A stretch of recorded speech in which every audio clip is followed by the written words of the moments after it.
up your rock fist if you're feeling it when I drop this.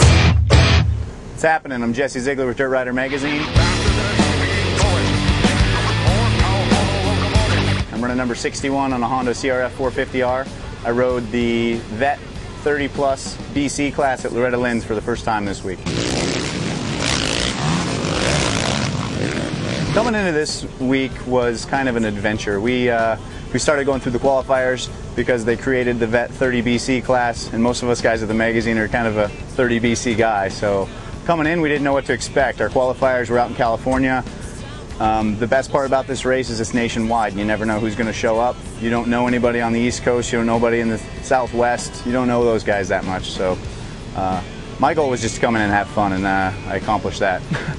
I'm riding our 07 Honda CRF 450R magazine test bike, same bike from our shootout. We put 35, 40 hours on it in our shootout, put a new top end in it, and then I started tweaking with it with stuff that I wanted to adjust. And when it came to suspension, I wanted to get that thing to turn how I turn, and I turn pretty heavy, so I wanted that thing to really settle into turns, and that's why I sent it to Factory Connection. And Steve and Ziggy, they sent me out a pretty cool new part. They sent me out the remote reservoir rear shock, and man, what that does is it moves the shock bladder with the nitrogen and stuff away from the exhaust pipe coming underneath the mid pipe of your header, and man, it really works later in the moto. You can tell a difference of it.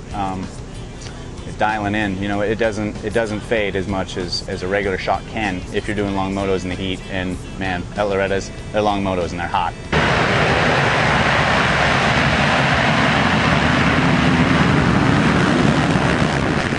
Oh man, I've done stuff with Factory Connection before I lived on the West Coast and had a job at a magazine. When I was just riding my regular bikes, I'm originally from Montana, and I'd sent 2 sets of suspension in about 6 years out to Factory Connection and just had them set up my stuff. I was pretty stoked with them then. So when I got on the West Coast with my job, it was kind of fun to actually be able to call the owners of all these companies that I work with and say, hey, I'm Jesse with DirtRider. I wanna talk to you about some stuff. And of course they're more than happy to help us out because they get some real world input.